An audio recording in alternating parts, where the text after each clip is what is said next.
Israel se está celebrando la fiesta de los tabernáculos. Esta fiesta empezó el lunes y termina el próximo lunes. Es una fiesta judía que dura 7 días. Y si pudiésemos estar en Israel, te darías cuenta que hay gente allá, sobre todo los judíos ortodoxos, que la siguen celebrando el día de hoy. Encontraríamos en sus casas, tal vez en el patio o en la terraza de sus hogares, cabañas que se construyen. Son una especie de enramadas, son como carpas que hacen con ramas y el propósito es comer dentro de estos tabernáculos hechos por estas personas, dormir en esos tabernáculos por una semana. Y vamos a ver nosotros el día de hoy el sentido de esta fiesta, la fiesta de los tabernáculos. También se le llama la fiesta de las cabañas, la fiesta de las enramadas, por esto que estamos platicando. Y todas las fiestas del Señor nosotros las encontramos en el libro de Levíticos, en el capítulo 23. En ese capítulo 23, si te pones a estudiarlo, allí encontrarás las 7 fiestas de Dios, empezando por la fiesta de Pascua hasta terminar con esta fiesta que es la fiesta de los tabernáculos. Es la 7ª fiesta dentro del calendario judío, es la última fiesta en su calendario. Y tenemos que decir que todas estas fiestas encuentran su sentido y su propósito y su cumplimiento en Cristo Jesús. Sin Cristo estas fiestas no tienen ningún valor. Tendrán un valor histórico para el pueblo de Israel, pero sin Cristo no tiene ningún otro valor. El verdadero valor de todas estas fiestas es el cumplimiento de ellas en Cristo Jesús. Y cada una de estas fiestas apunta a algo que Jesús ha hecho o que está por hacer. Y entonces vamos a entrar a ver este tema de las fiestas de los tabernáculos el día de hoy. Y acompáñame ahí al libro de Levíticos, capítulo 23, para ir viendo esta ordenanza que era una obligatoriedad que todos judío tenía que peregrinar. Esta es una fiesta de peregrinaje, porque todo judío se tenía que trasladar forzosamente y presentarse forzosamente ante Dios en el templo que estaba en Jerusalén. Así que los que vivían allá en Galilea tenían que bajar del norte al sur y hacer ese peregrinaje. Era forzoso, era una obligatoriedad, era una ordenanza que Dios había puesto. Les había dicho 3 veces al año: todo varón se tiene que presentar delante de mí. Y aquí en Levíticos 23 vamos a leer el versículo 34. Dice ahí la escritura: habla a los hijos de Israel y diles: a los 15 días de este mes 7º será la fiesta solemne de los tabernáculos a Jehová por 7 días. Cuando el hombre pecó, algo que perdió fue la comunión que había entre Dios y el hombre. Y eso es lo que produce el pecado, una separación de Dios con el hombre. Esa comunión que al principio tenía, esa relación que había entre Dios y el hombre se pierde por causa del pecado. Pero es en el tabernáculo donde al hombre se le da una nueva oportunidad de acercarse a Dios. Porque cuando Dios le da el diseño a Moisés del tabernáculo, de aquel santuario móvil que Dios le dijo que construyera, la razón de poner ese tabernáculo en medio de todas las tribus de Israel era para que la presencia de Dios pudiera estar con ellos. Esa era la razón de ese tabernáculo. que Dios le mostró a Moisés para que lo construyera. Ahí en Éxodo 25 encontramos este por qué este tabernáculo en medio del pueblo de Israel. Dice ahí el versículo 8, Éxodo 25, 8: y harán un santuario para mí. Hablando de este santuario móvil, hablando de este tabernáculo, dice: y harán un santuario para mí y habitaré en medio de ellos. Entonces el tabernáculo que levantó Moisés en medio de las tribus de Israel era la oportunidad para que nuevamente Dios pudiera estar cerca del hombre. Recordarás, como ya dijimos en la fiesta pasada, de la semana pasada, la de Yom Kippur, que la presencia de Dios se manifestaba sobre el propiciatorio entre los dos querubines. Ahí se manifestaba el Shekinah de Dios. Bueno, ese tabernáculo le sirvió por 400 años, que fue el tiempo en que anduvieron en el desierto toda aquella generación, ¿sí? Y posteriormente la presencia de Dios se traslada a un santuario fijo. Cuando Salomón construye el templo para Dios, hubo un momento en que se consagró ese templo. Y esto lo podemos ver nosotros ahí en Primera de Reyes. Allí se nos explica la consagración del templo que construye Salomón. Recordarán que este templo lo quiso construir David, pero finalmente es Salomón quien lo edifica. Y dice ahí el verso 1: entonces Salomón reunió ante sí en Jerusalén a los ancianos de Israel, a todos los jefes de las tribus, a los principales de las familias de los hijos de Israel.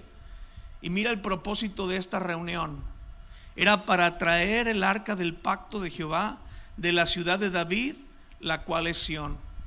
Esta arca habitaba debajo de un tabernáculo, de una tienda de campaña. Ahí la había puesto David, en la ciudad de David, la ciudad de Sión. Y dice aquí la escritura que Salomón convoca a todos los líderes del pueblo de Israel, porque su intención era llevarse el arca de Dios, que era donde se manifestaba la presencia de Dios, trasladarla de esa tienda de campaña ahí en Sión al nuevo templo que acababa de edificar. Dice el versículo 2: y se reunieron con el rey Salomón todos los varones de Israel en el mes de Etanim. Este mes de Etanim es el séptimo mes del calendario judío. Y dice allí que es el mes séptimo en el día de la fiesta solemne, es decir, la fiesta de los tabernáculos. Qué interesante que Salomón consagra el templo precisamente en esta fiesta, en la fiesta de los tabernáculos. Es en esta fiesta que él traslada el arca del pacto, el arca de la presencia de Dios, de una tienda de campaña, de un santuario que era móvil, a un santuario que ya es fijo. Y dice allí que vinieron todos los ancianos de Israel y los sacerdotes y tomaron el arca y llevaron esa arca de Dios al tabernáculo de reunión, y todos los utensilios sagrados que estaban en el tabernáculo, los cuales los llevaban los sacerdotes y los levitas. Este festival entonces era una oportunidad de que el hombre se gozara, y era una oportunidad de dar gracias a Dios por todo lo que les había dado.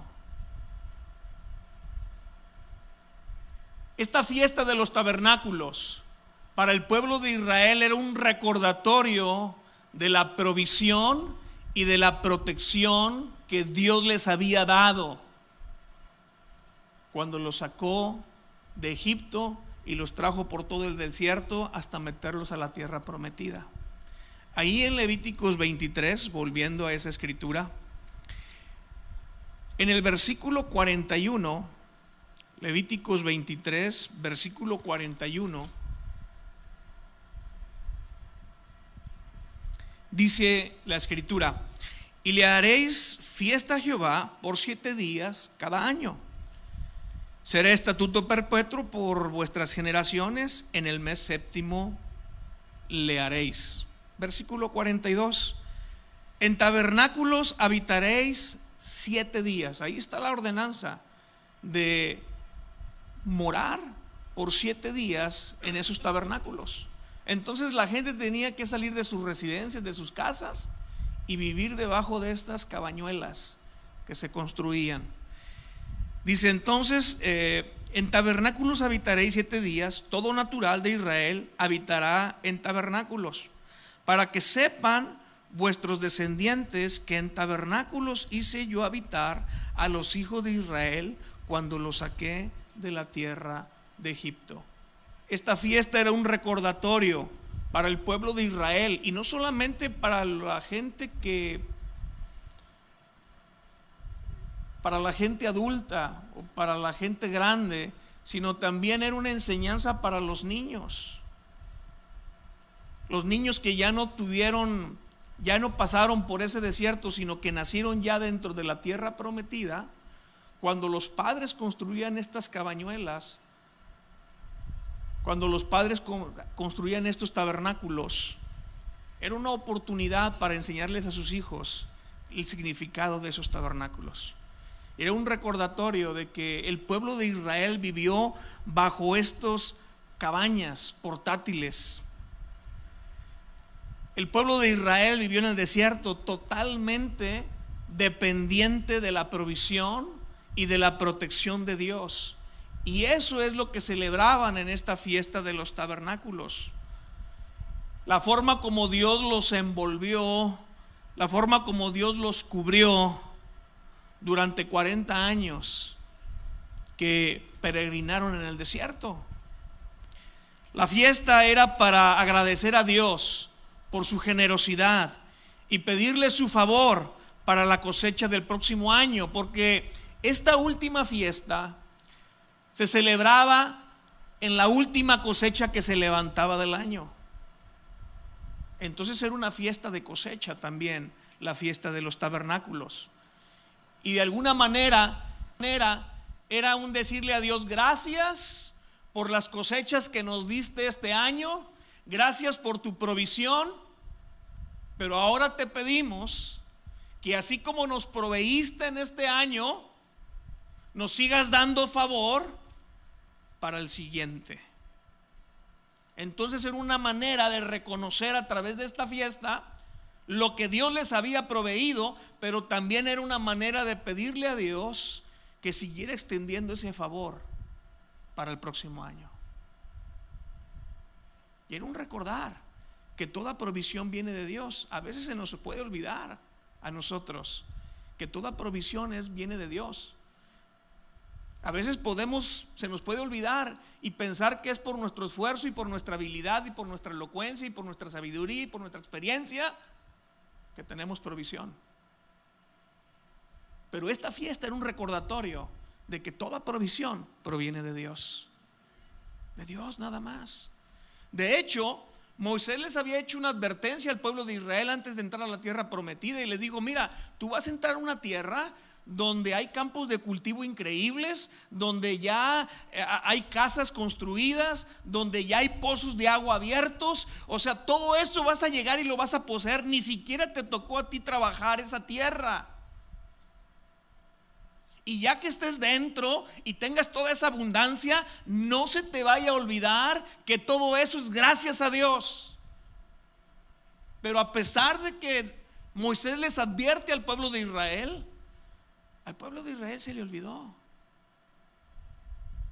Y nosotros como pueblo de Dios se nos puede olvidar de que toda provisión viene de Dios, toda protección viene de Dios. Fíjate, algo que se pedía principalmente en esta fiesta de los tabernáculos es que Dios trajera la provisión de la lluvia. Porque para el pueblo de Israel, pues era un pueblo agrícola. Y para el agricultor, el tema de la lluvia, el tema del agua es sumamente importante. Ahora, ellos vivían o viven en una tierra, Israel, que es semidesértica. Es un lugar donde no hay mucha agua. Hay muchos lugares que son desiertos dentro de Israel. Entonces, para el pueblo de Israel, el tema del agua es clave. Hoy, claro, con la tecnología y con muchas cosas que tenemos, es fácil a lo mejor encontrar agua, excavar agua, trasladar agua, transportar agua. Pero entiéndeme, en aquel entonces no era así. No era tan sencillo. Era mucho más complicado. Mi abuelo fue agricultor. Y si alguien depende de la providencia de Dios, es precisamente esa gente. Porque dependen de que haya lluvias. Y hasta eso, que sean lluvias oportunas. Que no haya sequía. Porque si no, entonces en vano es la semilla que sembraron, el trabajo que hicieron. Mi abuelo a veces sembraba hectáreas de tierra, pero resulta que no caía ni una gota de agua. Y esa semilla se perdía. Y no solamente era perder la semilla, era también perder todo el esfuerzo y todo el trabajo invertido durante la siembra. Y mira que el trabajo de agricultura es una soba, es pesadísimo. Claro, hoy con la tecnología no lo es tanto, pero en aquel entonces era con pura yunta y con puro arado. Y es camínale bajo el sol o a como esté el clima, porque así le toca al agricultor. Y también el problema era cuando llovía de más, porque una inundación también echaba a perder una cosecha. Entonces el agricultor dependía completamente de las estaciones. Y dime tú, ¿qué hombre puede controlar las estaciones? Eso nada más está en la providencia de Dios. Entonces esta fiesta era un recordatorio, era un reconocer esa provisión y esa protección por parte de Dios. La gente era muy consciente de su dependencia de Dios. Y es algo de lo que nosotros como cristianos y como pueblo de Dios tenemos que estar conscientes. De que tenemos una dependencia total de Dios. Somos totalmente dependientes de Dios. Un agricultor depende completamente de Dios para su buena cosecha. Totalmente. Finalmente el que hace crecer la semilla es Dios. El agricultor ni sabe cómo sucede eso. Él nada más la avienta en la tierra y está confiando en que Dios va a proveer lo necesario para que salga la cosecha. Entonces no es de extrañar que los profetas en el Antiguo Testamento veían el agua como un simbolismo de salvación, como una obra del Espíritu Santo. Ahí en Ezequiel, en el capítulo 36, precisamente hablando de un profeta, el versículo 25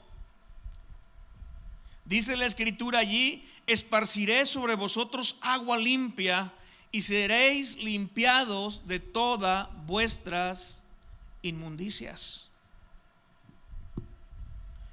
Esta fiesta de los tabernáculos nos recuerda la provisión de Dios para nuestras vidas. Y tiene un significado profético también esta cosecha, porque era la última cosecha del año, era la cosecha final. Y sabes, en Mateo capítulo 13, Jesucristo está hablando de la cosecha final, la cosecha al final de los tiempos. Ahí en el capítulo 13, versículo 37, Jesús empieza a explicar la parábola de la cizaña. Antes él había hablado de la parábola de la cizaña y el trigo. Y había hablado de que el reino de los cielos se asemejaba a un hombre que había sembrado su semilla en su campo. Pero en el 37 él empieza a explicarle a sus discípulos el significado de esa parábola. Y dice allí, respondiendo él, les dijo: el que siembra las buenas semillas es el Hijo del Hombre, es decir, Jesús. Y luego dice el 38, el campo es el mundo. La buena semilla son los hijos del reino. Tú y yo somos esas semillas. Dice que la buena semilla son los hijos del reino y la cizaña son los hijos del diablo, los hijos del malo. El enemigo que la sembró es el diablo. La siega, es decir, la cosecha, es el fin del siglo, los últimos tiempos.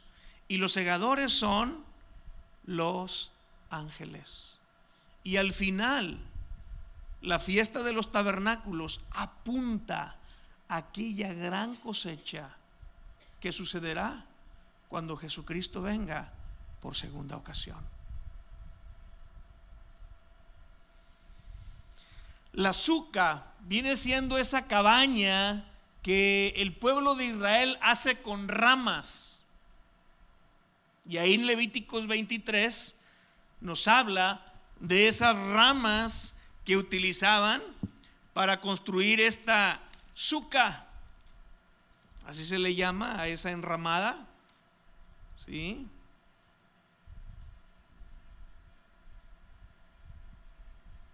Dice el versículo 39 de Levíticos 23: pero a los 15 días del mes séptimo, cuando hayas recogido el fruto de la tierra, haréis fiesta a Jehová por 7 días. El primer día será de reposo y el octavo día será también día de reposo.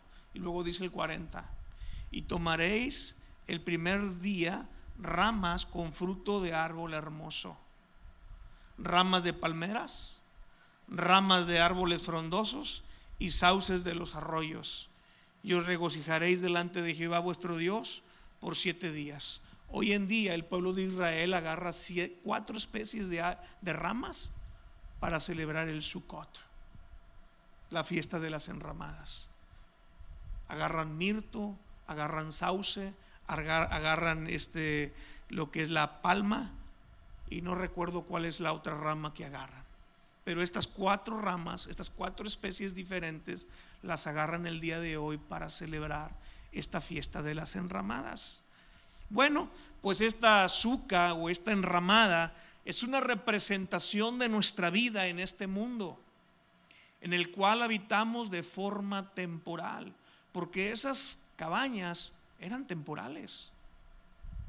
Esas cabañas que construían para meterse en ellas, nos recuerdan que nosotros, el pueblo de Dios, es un pueblo que peregrina por este mundo, porque no somos de este mundo. Entonces, como hijos de Dios, nosotros no podemos enraizarnos en este mundo. Y el Sukkot o la fiesta de los tabernáculos nos recuerda eso, porque esos tabernáculos eran móviles. Y recordarás tú que cuando el pueblo de Israel salió de Egipto, la columna de la presencia de Dios es quien se movía, y el pueblo seguía esas columnas. De día era una columna de nubes, de noche era una columna de fuego, pero ambas representaban a Dios. Y dice la palabra que cuando esa columna se asentaba, significaba que era el momento de acampar, y todos extendían sus tiendas de campaña, sus tabernáculos, y ahí vivían. Pero cuando veían un buen día, no sé, pasaba a lo mejor días o semanas o meses, de repente se volvía a levantar la columna y se empezaba a mover, era el tiempo de agarrar sus tiendas de campaña y empezar a peregrinar, empezar a caminar detrás de la presencia de Dios. Entonces eso nos recuerda que nuestra estadía en este mundo es solamente temporal, es solamente pasajera. Nosotros no somos ciudadanos de este mundo, sino entender que nosotros vamos de pasada. Nuestra mirada está en la tierra prometida, así como el pueblo de Israel. Esos tabernáculos eran temporales mientras llegaban a la tierra prometida, aquella tierra que fluía leche y miel. Y era en la tierra prometida donde ya, ahora sí, estando instalados en esa tierra, el israelita podía ahora sí poner una casa fija, una residencia fija. Entonces nuestra mirada no está puesta en las enramadas, porque son temporales, sino nuestra mirada está puesta en algo que es permanente, en algo que es para siempre, en algo que es eterno.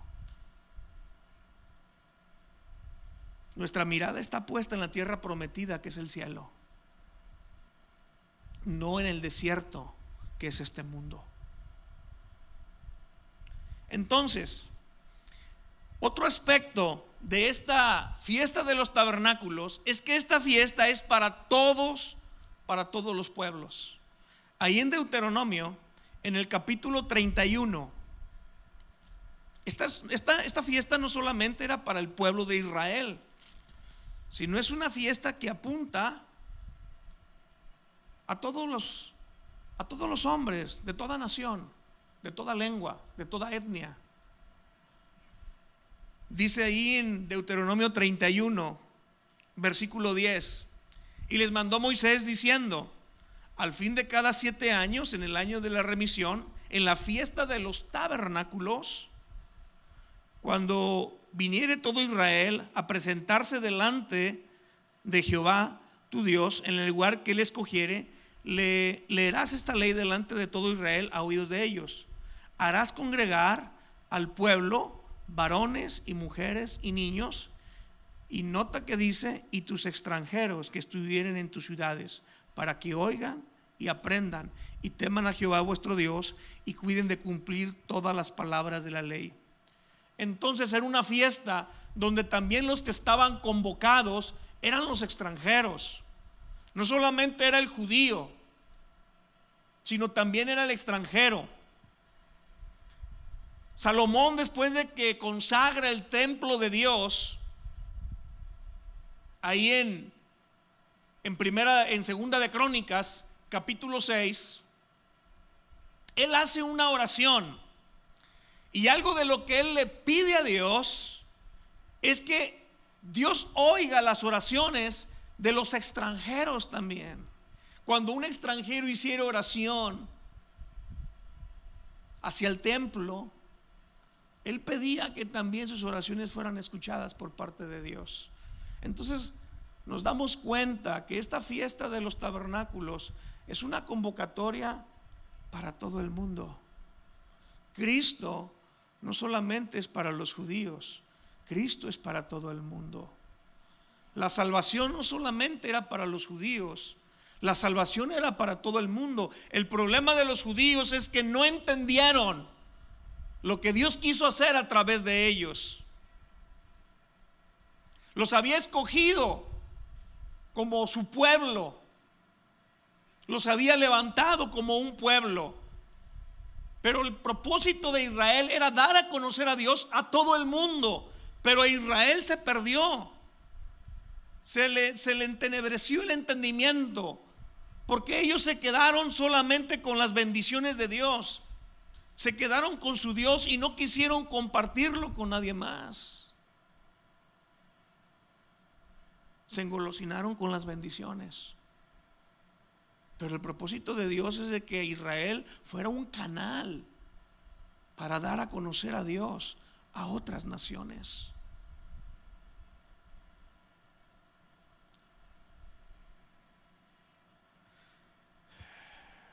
Vamos a ver en el Evangelio de Juan, capítulo 7, que nuestro Señor Jesucristo también celebró esta fiesta de los tabernáculos. Jesús, siendo un judío, siendo del pueblo de Israel, él también celebra la fiesta de los tabernáculos.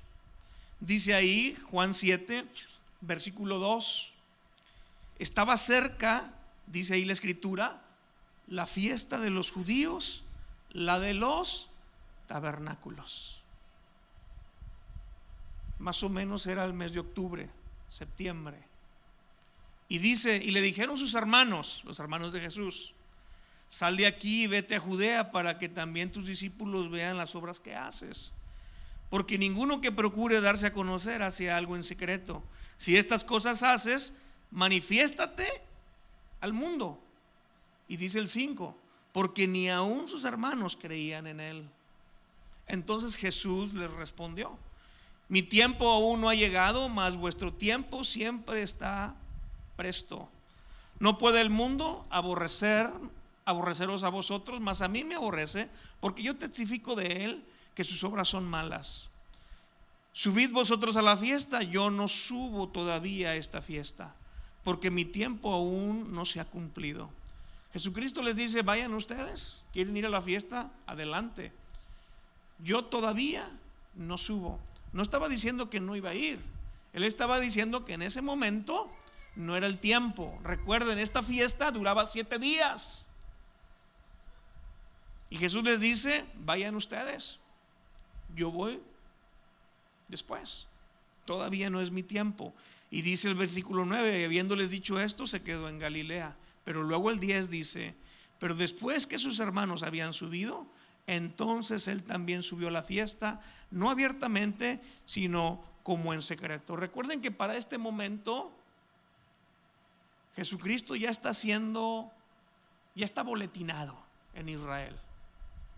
Para los fariseos, para los principales sacerdotes, era una persona que se tenía que capturar.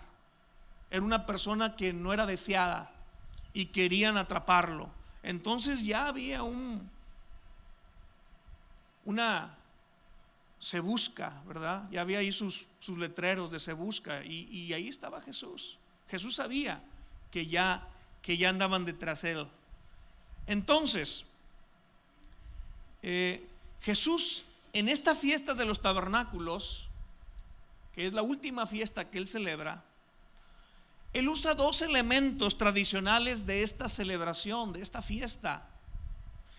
Y estos 2 elementos que él utiliza son muy interesantes porque los aplica a su propia vida y a la misión que él venía a cumplir. ¿Cuáles fueron estos 2 elementos que él usó y que se usaban en esta fiesta de los tabernáculos? Número 1, el agua. Y número 2, la luz. Y ahorita vamos a ver un poquito más de esto. Jesús aprovecha esta fiesta de los tabernáculos para hacer 2 declaraciones que son muy importantes, y a través de ellas él les está revelando a la gente y les está ayudando para que entiendan quién es él y lo que él venía a ofrecer. Para poder entender estas expresiones que hace Jesús en esta fiesta de los tabernáculos, primero tenemos que entender qué es lo que se hacía en esta fiesta en la antigüedad. Cada día de la fiesta de los tabernáculos, mientras se preparaba el sacrificio de la mañana, el sacrificio matutino, un sacerdote, acompañado de toda una procesión de peregrinos, fíjate, el sacerdote iba a la cabeza y detrás de él iban todos los peregrinos, mucha gente, y junto con él iban flautistas, e iban tocando música, e iban cantando, e iban alabando, porque esta fiesta de los tabernáculos es una fiesta de gozo, de mucho gozo. Y así es como se celebraba antiguamente. Entonces salía el sacerdote del templo y empezaba a bajar del templo de Jerusalén hacia el estanque de Siloé.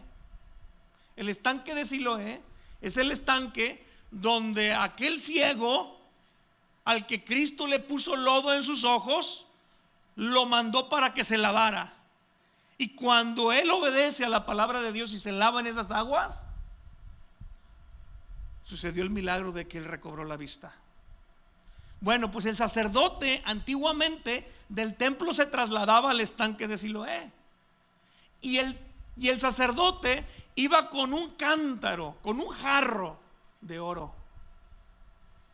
Y lo que hacía es que lo llenaba del agua del estanque. Ese estanque para el pueblo de Israel era importante, porque a ese estanque se le llamaban a las aguas de la salvación. Qué interesante, que a las aguas del estanque de Siloé se le llamaban las aguas de la salvación. Literalmente eran las aguas de Jesús, porque Jesús significa salvación. Y en esas aguas de Siloé, en ese estanque, era donde se ungían a los reyes en Israel. Entonces el sacerdote bajaba del templo y iba con esta procesión, y llegaba al estanque y tomaba el agua, agarraba el agua en el cántaro de oro y regresaba al templo. Cuando regresaba al templo, entraba por la puerta del agua. Había 8 puertas para entrar a Israel, al templo, y una de ellas se llamaba la puerta del agua, porque precisamente para eso se usaba. Cuando el sacerdote llegaba a la puerta del agua con el cántaro lleno de agua, se tocaba una trompeta, y entonces el sacerdote entraba hasta el lugar del altar. Junto con él subía otro sacerdote con otro cántaro, con otro recipiente de oro, pero el otro traía en el recipiente no agua, sino traía vino. Y entonces los dos subían al altar, y en el altar arriba tenía 2 platos, cuencas de plata, y en una se vertía el agua que habían tomado del estanque de Siloé, y en la otra se vertía el vino. Y de esa manera se presentaba la libación de este sacrificio. Libación era precisamente el derramamiento de un líquido en el altar, y entonces se derramaba allí el agua. Entonces era una fiesta de la libación del agua, lo que hacían los sacerdotes. Fíjate, qué interesante. Al sacerdote que iba al estanque se le llamaba el que era enviado. De hecho, el nombre de Siloé significa eso, el enviado. Y a este sacerdote que bajaba para agarrar el agua se le llamaba el enviado del templo. Y el templo simboliza el cielo. Y el templo se encontraba en la parte más alta de Jerusalén, y el estanque de Siloé representaba la tierra. Y en eso tenemos nosotros un simbolismo de Jesucristo, que bajó del cielo a este mundo, a esta tierra. Proverbios en el capítulo 30 lo describe muy bien, cuando dice ahí la escritura en el versículo 4: ¿quién subió al cielo y descendió? Hace una pregunta. Hace una segunda pregunta: ¿quién encerró los vientos en sus puños? ¿Quién ató las aguas en un paño? ¿Quién afirmó todos los términos de la tierra? ¿Cuál es su nombre y el nombre de su hijo, si sabes? Y esto es una alusión precisamente a lo que Cristo hizo. El uso del agua que se usaba en esta fiesta de libación simboliza la bendición de recibir la lluvia necesaria para la cosecha. Era algo que ya dijimos que el pueblo de Israel solicitaba en esta fiesta de los tabernáculos, que Dios les diera lluvias para tener buenas cosechas. En Isaías 44, el versículo 3 dice: porque yo derramaré aguas sobre el sequedal y ríos sobre tierra árida. Mi espíritu derramaré sobre tu generación y mi bendición sobre tus renuevos, y brotarán entre hierba como sauces junto a las riberas de las aguas. Esto era algo profético. Era algo profético. Esto era un recordatorio, estas aguas, de cómo Dios le dio a beber al pueblo de Israel agua en el desierto. Y fue agua de la roca. Recordarás ahí en Éxodo capítulo 17 cómo se le ordena a Moisés golpear aquella peñasco. Y al golpearlo con su cayado, brotó agua. Y luego nosotros vemos en el Nuevo Testamento la explicación de quién era esa peña o esa roca, cuando Pablo en Primera de Corintios capítulo 10 nos dice en el versículo 4: y todos bebieron la misma bebida espiritual, porque bebían de la roca espiritual que los seguía, y la roca era Cristo. Entonces, esto es lo que se hacía el día de la fiesta, o en la fiesta de los tabernáculos, durante los días de la fiesta de los tabernáculos. Todas las mañanas el sacerdote derramaba de esta agua sobre el altar. Muy bien, volviendo ya con esto, con esta explicación, volviendo a Juan 7, en el versículo 37, la escritura dice: en el último día y gran día de la fiesta. Recordemos que Levíticos 23 nos dice que el primer día y el último día de esta fiesta eran días solemnes. Eran días donde el pueblo de Israel no debía de hacer absolutamente ningún trabajo. Y dice allí que el último día y gran día de la fiesta, este último día de la gran fiesta, que era de los tabernáculos, era muy importante. Era un día en que el pueblo de Israel alzaba la voz con mayor fuerza. Y es porque ese día se clamaba Hosana. Y la palabra Hosana lo que significa es: sálvanos, Señor. Hosana, Hosana. De hecho, esa palabra la tomaron del Salmo 112, versículo 25, porque era uno de los salmos que se cantaban, que se recitaban en ese día o en esos días. Y se gritaba Hosana. De ahí el nombre que le dieron a ese último día los judíos, porque le llamaron a ese día Hosana Rabá, el gran día de salvación. Y la gente, porque dice la escritura, no la escritura, sino dicen los historiadores que eran miles de personas las que acudían a esta fiesta. Y junto con los címbalos, y junto con las flautas, y junto con los tamboriles, la gente levantaba su voz y empezaban a exclamar y a gritar Hosana al Señor. ¿Sí? Te imaginarás, dice aquí el versículo 37, que en ese último día Jesús se puso en pie y alzó su voz diciendo: si alguno tiene sed, venga a mí y beba. El que cree en mí, como dice la escritura, de su interior correrán ríos de agua viva.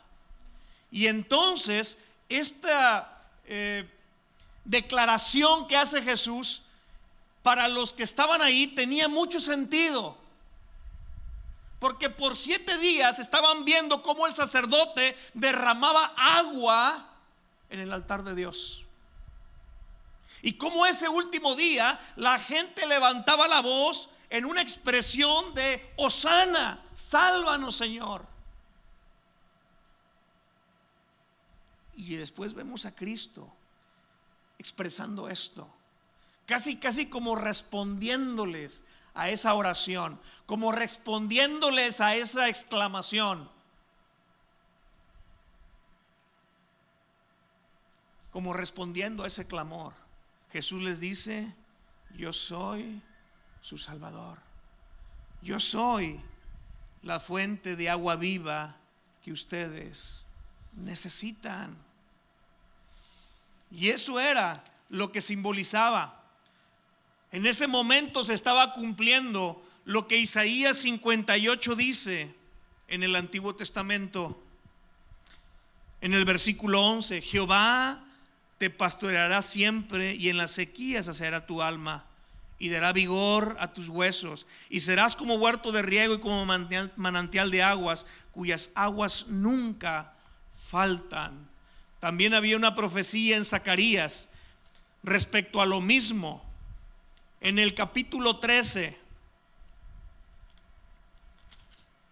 en el versículo número 1, dice: en aquel tiempo habrá un manantial abierto para la casa de David y para los habitantes de Jerusalén, para la purificación del pecado y de la inmundicia.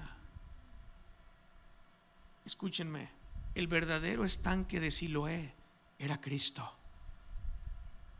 Las verdaderas aguas que el pueblo necesitaba era Cristo. Las únicas aguas que pueden limpiar del pecado un corazón son las aguas de Cristo. Ninguna otra agua puede limpiar el pecado del hombre más que las aguas de Jesucristo.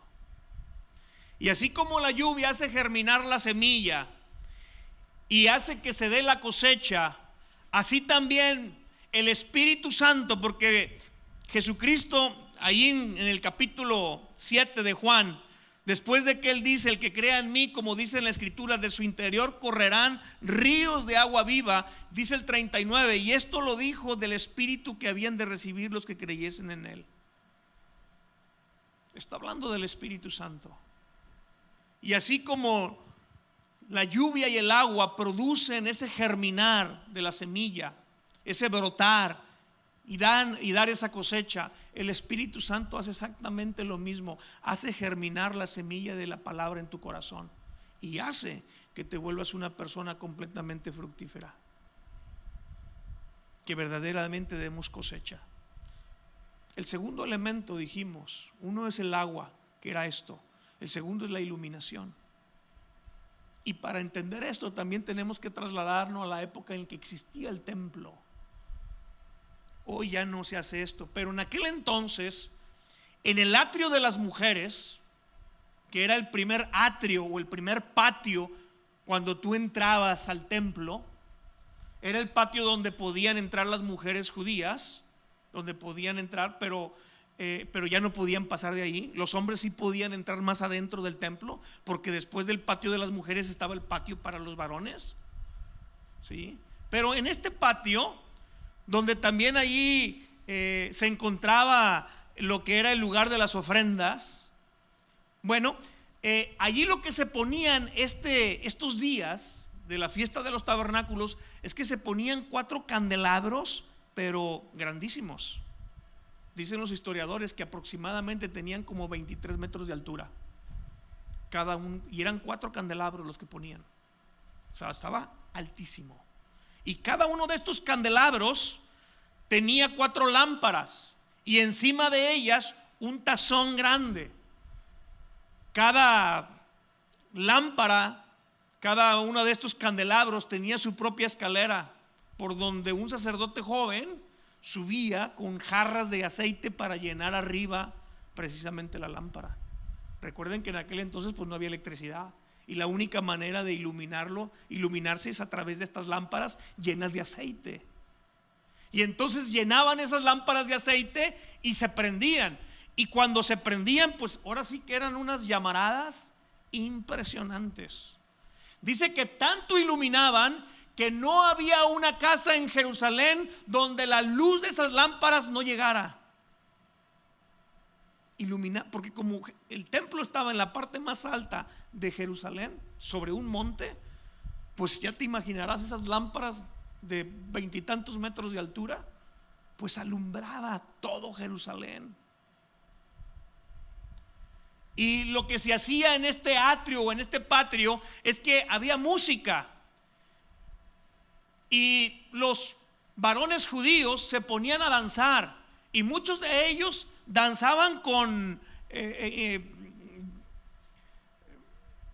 usaban lo que eran antorchas,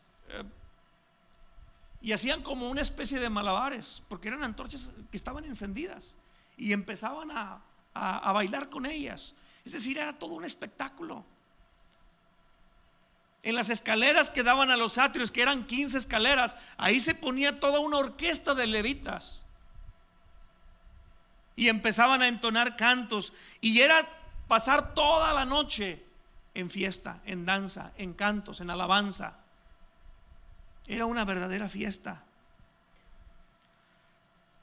Estos candelabros gigantes simbolizaban la columna de fuego que dirigió a Israel en su viaje por Israel. La columna de fuego representaba la presencia de Dios, representaba la protección de Dios y representaba la dirección de Dios. Esas tres cosas representaban esa lámpara. Ahora, entendiendo esto, te imaginarás que Jesús está parado al lado de uno de estos candelabros y desde allí Él hace su segunda proclamación. Y esto lo encontramos en Juan capítulo 8, en el versículo 12, donde dice ahí la escritura: otra vez Jesús les habló diciendo: yo soy la luz del mundo. El que me sigue no andará en tinieblas, sino que tendrá la luz de la vida. Jesús es la palabra que nos guía, es el verbo de Dios. El Salmo 119, 105 nos dice que la palabra de Dios para nosotros es lámpara, es lumbrera para nuestro caminar, para nuestro andar. Jesús es la palabra de Dios encarnada y quien nos guía. La luz pone al descubierto el pecado, porque antes de Jesús expresar estas palabras, estando Jesús ahí en el templo, llegan unos fariseos con una mujer adúltera que la habían cachado en pleno acto y se la arrojan a Cristo y le dicen: a ver, ¿qué opinas tú, maestro? Esta mujer la pescamos en adulterio. Moisés dice, la ley de Moisés, que merece la muerte, que hay que matarla a pedradas. ¿Tú qué dices? ¿Te acordarás de esa historia? Jesús les dice: el que esté libre de pecado arroje la primera piedra. Y dice que la conciencia de esta gente les empezó ahí a remorder. Y desde el más viejo hasta el más joven soltaron las piedras. La luz exhibe el pecado. Y exhibió el pecado de estos hombres. Esos hombres se pensaban o se creían más justos que esa mujer. Cuando la luz de Jesucristo los alumbra, exhibe que dentro de sus corazones había tanto pecado como lo había en esa mujer que había adulterado. Ni uno estaba libre de pecado, ni uno pudo aventar una piedra. Entonces la luz pone al descubierto el pecado. La luz es la verdad bíblica. Cuando las tinieblas representan el error y la mentira, la luz representa la santidad, la oscuridad representa el pecado. Esta luz era una manera de recordar cómo la gloria de Dios, la Chequiná, había una vez llenado el templo de Salomón. Ahí en Primera de Reyes 8:11 dice que la gloria de Dios entró en aquel templo cuando fue consagrado, al punto que los levitas ya no podían seguir ministrando porque la presencia de Dios era tanta. Bueno, ahora en la persona de Jesús, la gloria de Dios estaba una vez más presente en ese templo. Pero la gente no se dio cuenta. Muchos se negaron a que sus propias tinieblas fueran expuestas por esa luz, y mucha gente tiene miedo por eso acercarse a Cristo.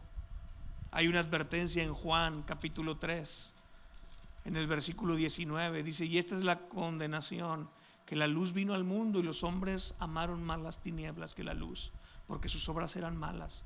Porque todo aquel que hace lo malo aborrece la luz y no viene a la luz, para que sus obras no sean reprendidas, no sean exhibidas.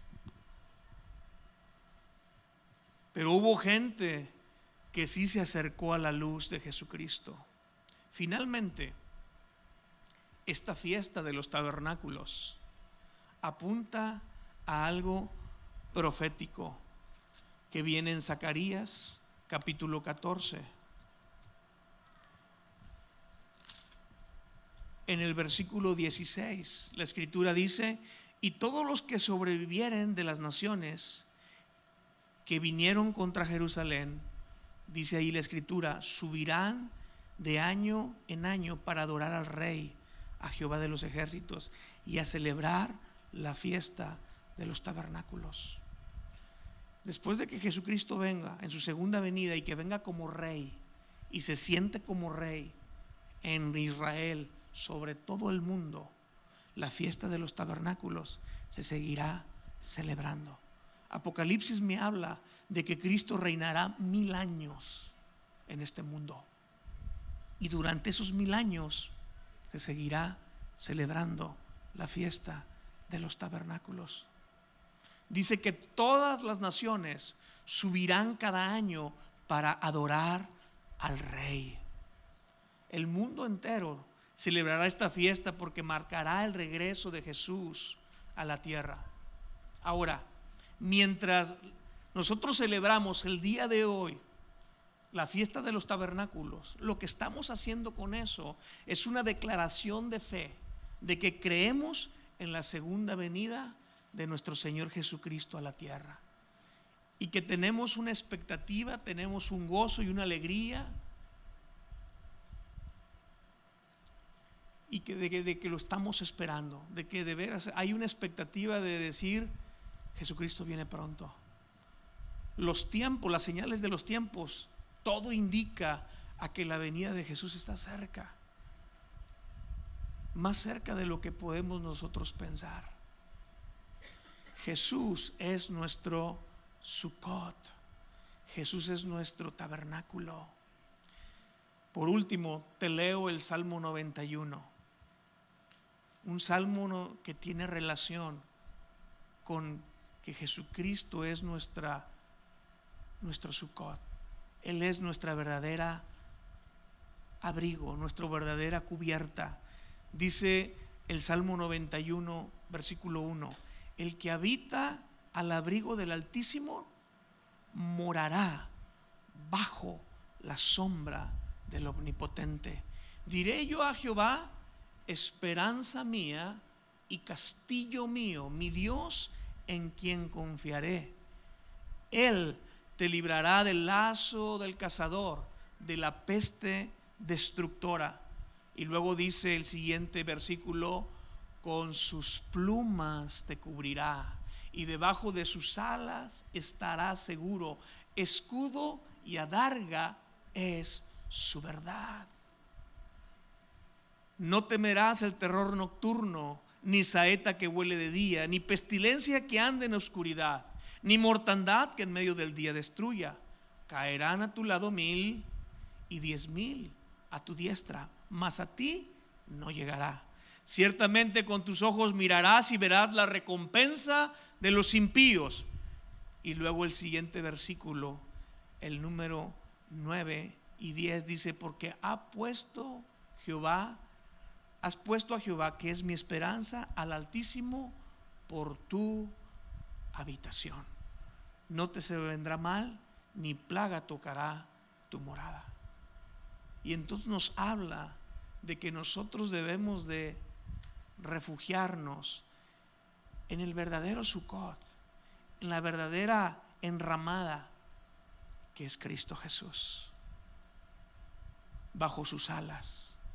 Cristo lo dijo cuando Él llegó a Jerusalén, y dice que antes de entrar a Jerusalén la vio desde lejos y lloró, y hizo un lamento Jesús y dijo: ay, Jerusalén, Jerusalén, que matas a los profetas.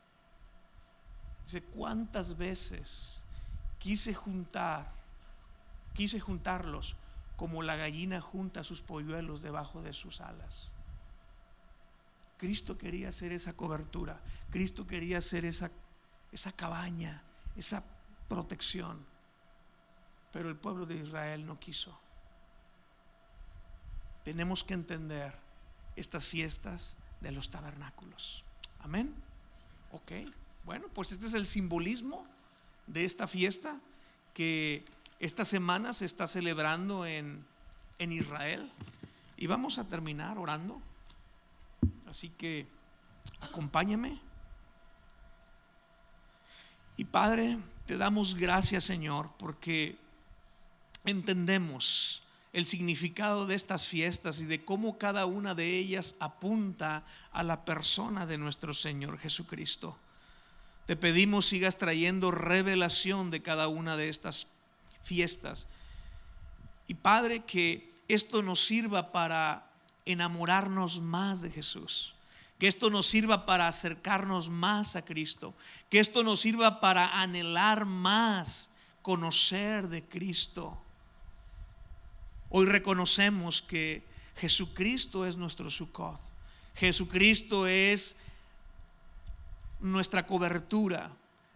Es bajo sus alas que nosotros nos refugiamos. Es bajo sus plumaje que nosotros nos sentimos seguros. Señor, esta fiesta de los tabernáculos nos recuerda que nosotros estamos de pasada por este mundo. Nos recuerda que nuestros ojos no los debemos de poner aquí en la tierra, sino que le debemos de levantar nuestra mirada a las cosas que son eternas, a las cosas que están arriba. Ayúdanos, Señor, a poner los ojos en Jesús y no ponerlos en este mundo. También reconocemos a través de esta fiesta, Señor, tu provisión, que tú eres nuestro proveedor y que tú eres nuestro único protector. Tú eres el que trae toda provisión a nuestra vida y a nuestra familia. Tú eres el que abre las ventanas de los cielos y derramas bendición hasta que sobreabunda. Tú eres, Señor, que nos ampara. Tú eres quien nos guarda. Tú eres quien nos vigila, porque tú no duermes, Señor. Tú te vuelves alrededor de cada uno de nosotros como un muro de fuego, defendiéndonos de todo mal. Gracias porque tú eres nuestra protección. Te bendecimos, Señor, te alabamos en esta noche y te damos gracias por todo esto. En el nombre de nuestro Señor Jesucristo. Amén. Bueno, pues Dios les bendiga y que tengan buenas noches.